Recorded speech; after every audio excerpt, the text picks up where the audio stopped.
नमस्कार, स्वागत है आप सभी का A1 टीवी में। मैं हूं आपके साथ उमंग माथुर और आप देख रहे हैं A1 उत्तराखंड। आइए बुलेटिन की शुरुआत करेंगे, लेकिन पहले नजर डालेंगे इस वक्त की हेडलाइंस पर।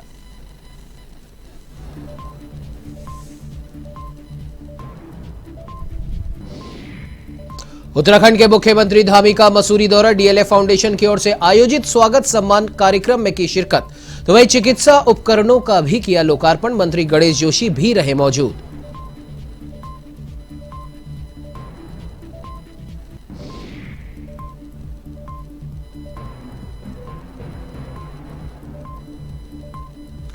हरिद्वार में शुरू हुआ स्पेशल ओलंपिक, शहरी विकास मंत्री प्रेमचंद अग्रवाल और चिकित्सा मंत्री धन सिंह रावत ने की शिरकत। कहा, विशेष बच्चों के विकास में होगा सहायक।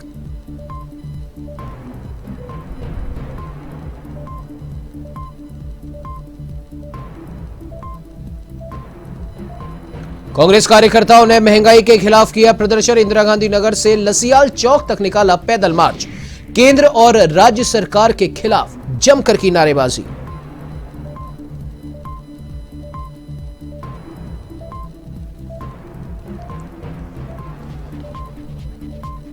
बाजपुर इलाके में नौकरी दिलाने के नाम पर ठगी का मामला आया सामने। जम्मू कश्मीर निवासी युवक ने रेलवे में नौकरी के नाम पर ठगे 7.25 लाख रुपए। पुलिस ने मुकदमा दर्ज की जांच शुरू।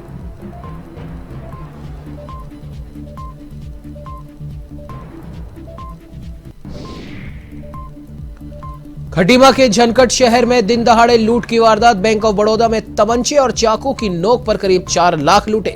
बैंक कर्मियों को भी बनाया बंधक, मामले की जांच जारी।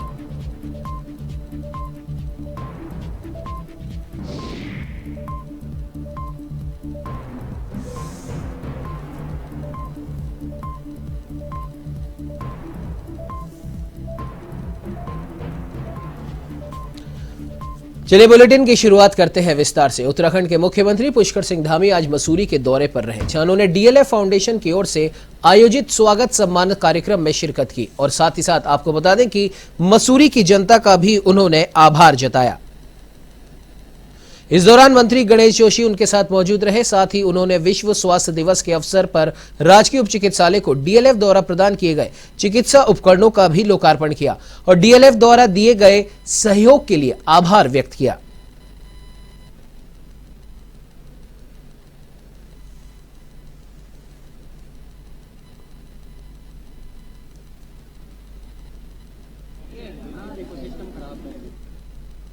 अभी आप लोग श्रीमान गणेश जोशी जी को सुन रहे थे और गणेश जोशी जी, क्योंकि ये कार्यक्रम हम लोगों का थोड़ा लेट होना था और आज बहुत सारे कार्यक्रम लगे हुए हैं। आज विश्व स्वास्थ्य दिवस भी है, यहां से सीधे अभी हरिद्वार जाना है, लेकिन होता क्या है, अब इनका नाम गणेश है। ये प्रसन्न नहीं होंगे तो आप समझ लीजिए कि सारे काम रुक जाएंगे। इसलिए इनको खुश करना बड़ा जरूरी होता है। और इससे अभी कह रहे थे मुझे, अभी आज विश्व स्वास्थ्य दिवस है तो स्वास्थ्य के बारे में आज ये मुझे सलाह दे रहे थे। कह रहे थे कि आप थोड़ा दिन में आराम किया करो। अब मैं भी चाहता हूं कि आराम तो कई बार क्या है कि ऐसा हो जाता था बीच बीच में, तो चुनावों में चलते हुए कब आंखें बंद हो जाती थी गाड़ी में बैठ के। अब आराम करना तो अच्छा लगता है कि नहीं लगता है? लेकिन हमारे सामने मोदी जी हैं, जो मैं समझता हूं कि कम से कम कुछ नहीं तो 20 घंटे लगातार काम करते हैं। मैं एक दिन का वाकया बताऊं आपको। हम बनारस गए हुए थे, मुख्यमंत्री परिषद की बैठक थी दिसंबर के महीने में, और वो बैठक हमारी रात को 1 बजे तक चली। मोदी जी स्वयं उस बैठक को ले रहे थे और लेते लेते 1 बज गया रात का। 1 बजे जब हम क्रूज में बैठक हो रही थी और उसको किनारे लगने में थोड़ा टाइम लग रहा था, लगभग 15 मिनट का टाइम लग गया। तो प्रधानमंत्री जी आके खड़े हो गए वहां पर रास्ते में जाने के लिए। उनके बगल में उत्तर प्रदेश के मुख्यमंत्री योगी जी थे और उसके बगल में मैं खड़ा था। तो अब रुकना पड़ा। तो प्रधानमंत्री जी मुझसे बोले कि अभी मुझे एक कार्यक्रम में और जाना है,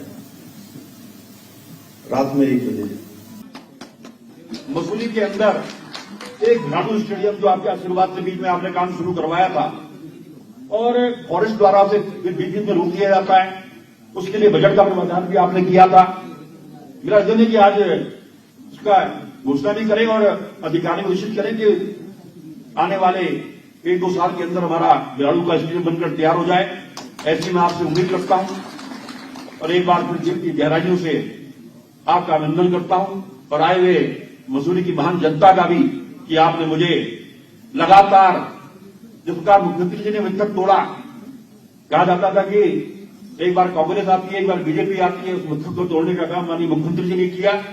और वहीं हमारे मीडिया वाले चुनाव में कह रहे थे कि साहब 2 बार से ज्यादा कोई नहीं जीतता, मुझे लगातार तीसरी बार आपने विधायक बनाया, मैं उसके लिए आपको प्रणाम करता हूं। चलिए बढ़ते अगली खबर की ओर। आपको बता दें, खबर ऋषिकेश से है, जहां स्पेशल ओलंपिक भारत की ओर से कराए जा रहे अमृत महोत्सव में मुख्य अतिथि के तौर पर शहरी विकास मंत्री प्रेमचंद अग्रवाल, शिक्षा मंत्री धन सिंह रावत मौजूद रहे। उन्होंने Guinness book of world record के लिए रनिंग विद प्लेस के लिए संस्था को बधाई दी। प्रेमचंद अग्रवाल ने कहा कि विशेष बच्चों के लिए स्पेशल ओलंपिक भारत नींव का पत्थर साबित होगा। तो मंत्री धन सिंह रावत ने इस कार्यक्रम में बच्चों की कला को गौर से देखा और तारीफ की।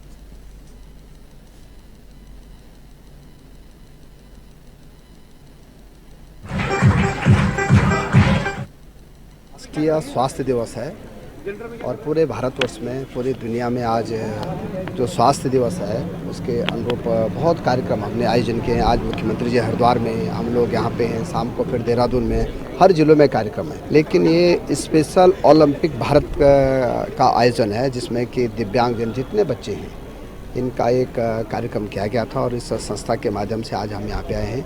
मैं संस्था के जितने भी आयोजक हैं उनको अपनी ओर से धन्यवाद दे रहा हूँ कि उन्होंने एक स्पेशल ओलंपिक भारत का आयोजन किया है और मैं कह सकता हूं कि इससे जितने भी हमारे बच्चे हैं उनको एक नई ऊर्जा मिलने का अवसर मिला। तो वहीं भाजपुर में पूर्व कैबिनेट मंत्री और वर्तमान विधायक यशपाल आर्य ने प्रेस वार्ता कर सरकार पर देश भावना के चलते NH 74 घोटाले की जांच कराने का आरोप लगाया। उन्होंने सरकार को NH 74 घोटाले की जांच में सहयोग करने की भी बात कही। बता दें कि NH 74 घोटाला उत्तराखंड में बीजेपी की सरकार बनने के बाद एक बार फिर से उभर कर सामने आया है, जहां पार्टी बदलने के साथ सफेदपोश नेताओं पर सरकार ने तीर चलाना शुरू कर दिया है और यही कारण है सरकार बनने के बाद NH 74 घोटाले की जांच करने की मांग फिर से शुरू हो गई है। भाजपा से कांग्रेस में घर वापसी करने वाले यशपाल आर्य ने कहा कि पूर्व मुख्यमंत्री त्रिवेंद्र सिंह रावत के समय पर घोटाले की जांच पूरी हो चुकी थी।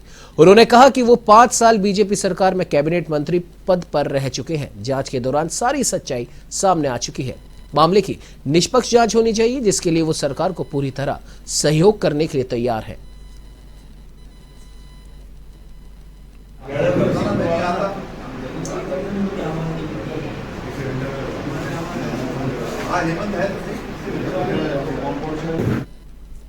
का कार्यकाल भारतीय जनता पार्टी में एक मंत्री के हैसियत से मैं रहा हूं और पहले भी आपने मुझसे प्रश्न किया है। जो भी सच्चाई है वो सामने आनी चाहिए और पहले भी इसकी जांच हो चुकी है। तत्कालीन मुख्यमंत्री त्रिवेंद्र सिंह रावत जी ने जांच की, आज भी जांच होनी चाहिए। जांच को आंच नहीं, मैंने साफ तौर से कहा है कि अगर इसमें कोई दोषी है तो उसको दंड मिलना चाहिए। जानकारी में नहीं है, मेरी जानकारी में ये सारी चीज़ें नहीं हैं, कहाँ क्या हुआ क्या नहीं हुआ, लेकिन जांच होगी, निष्पक्ष होनी चाहिए, बदले की भावना से नहीं होनी चाहिए और मैं जांच होगी, हम पूरा सहयोग करेंगे। हमारा कहीं कोई इसमें रोल होगा तो वो जाहिर हो जाएगा। तो बता दें कि अल्मोड़ा में कोसी नदी का जल स्तर बढ़ाने के लिए भारत सरकार की योजना के तहत प्रशासन की ओर से कोसी नदी से जुड़ने वाली सहायक नदियों के पास वृक्षारोपण किया जाएगा, जिसे लेकर जिलाधिकारी ने संबंधित विभागों की एक महत्वपूर्ण बैठक ली, जिसमें आने वाले हरेला पर्व में इन नदियों के पास वृक्षारोपण के निर्देश दिए गए।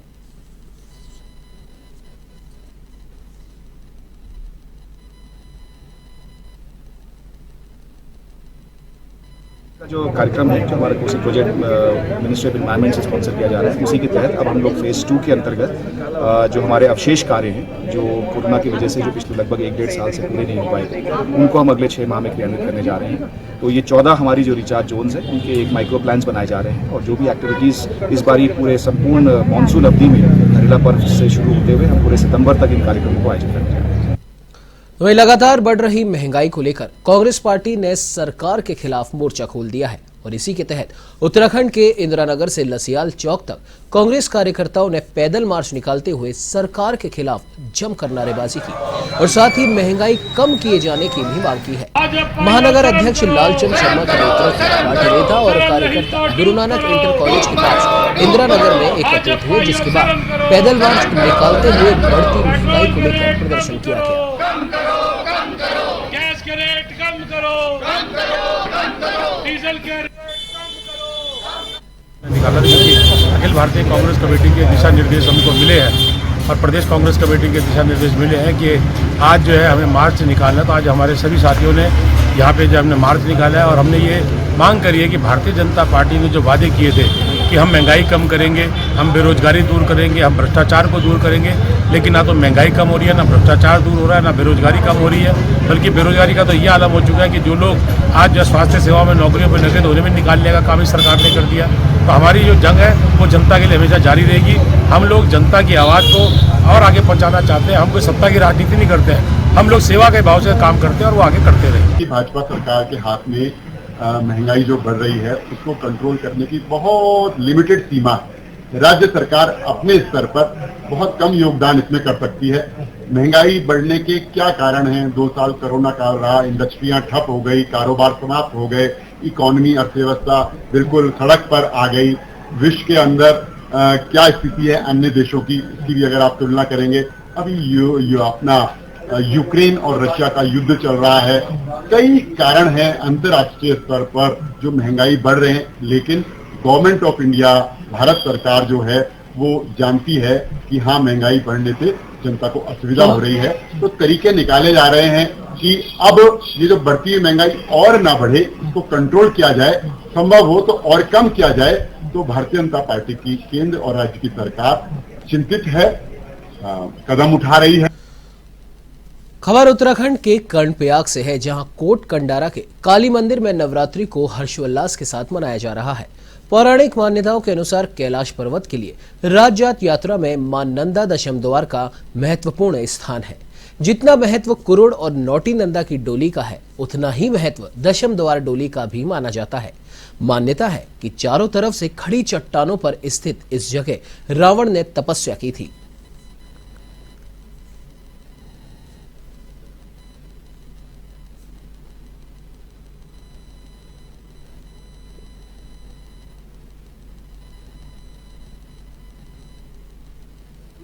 और ये जो क्षेत्र है ये चमोली जनपद के विकासखंड कर्णप्रयाग के कोट कंडारा क्षेत्र में है। ये मान्यता इस मंदिर की है कि ये मनोकामना सिद्धिपूर्ण मंदिर है। इस मंदिर का नाम है सिद्धपीठ दशमद्वार काली मठ मंदिर। तो यहाँ से जो श्रद्धालु हैं ये पूरे मतलब उत्तराखंड से और देश विदेश में जो उत्तराखंड के हमारे क्षेत्र के लोग रहते हैं वो अपनी मनोकामना पूर्ण के लिए यहाँ पे आते हैं, पूजा अर्चना के लिए आते हैं। साल में यहाँ पे लगातार पूजा अर्चना होती रहती है और आजकल नवरात्रे हैं तो माँ के दरबार है, तो माँ के दरबार में भक्त लगातार यहाँ पे अपने मनोकामना पूर्ति के लिए यहाँ पे आते हैं। जो मनोकामना मांगता है माँ के दरबार में उसकी मनोकामना जरूर पूरी होती है और मनोकामना पूरी होने के बाद भक्त यहाँ पे वापस जरूर माँ के दर्शन करने के लिए वापस जरूर आते हैं। तो बाजपुर कोतवाली में एक युवक ने पुलिस को तहरीर देकर एक व्यक्ति पर सरकारी नौकरी दिलाने के नाम पर धोखाधड़ी का आरोप लगाया है। इस दौरान आपको बता दें कि पीड़ित ने पुलिस से कार्रवाई की मांग की है। पुलिस ने मामले की जांच कर कार्रवाई करने की बात कही। बता दें कि बाजपुर के वार्ड नंबर 6 निवासी मोहम्मद ताजिम कोतवाली पहुंचा, जहां मोहम्मद ताजिम ने कोतवाली में तहरीर देकर बताया कि जम्मू कश्मीर निवासी एक व्यक्ति ने उसे रेलवे विभाग में नौकरी दिलाने का भरोसा दिया था, जिसके बाद ताजिम ने 6,75,000 रुपए की रकम भेजी थी। नौकरी नहीं मिलने के बाद ताजिम ने पुलिस को तहरीर देकर आरोपी पर धोखाधड़ी का आरोप लगाया। इस दौरान पीड़ित ने पुलिस से कार्रवाई की मांग की है।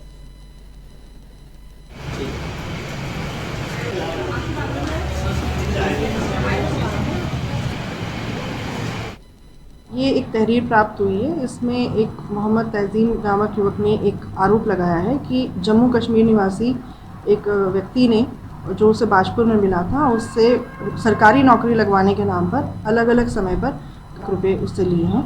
और इस मामले में एक सूचना आज थाने में उन्होंने की है। इसकी जांच की जा रही है और यदि तथ्य सही पाए जाते हैं तो सुसंगत धाराओं में इसमें मुकदमा दर्ज कर लिया जाएगा। अब बात करते हैं देहरादून की, जहां बिंदाल पुल के पास दिन दहाड़े चोर एक गाड़ी का शीशा तोड़कर 5 लाख रुपए ले भागा। चोरी की यह वारदात सीसीटीवी में कैद हो गई। पीड़ित व्यापारी ने गढ़ी कैंट थाने में मामला दर्ज करवाया है। फिलहाल पुलिस मामले को गंभीरता से लेते हुए सीसीटीवी फुटेज के आधार पर चोर की तलाश में जुट गई है।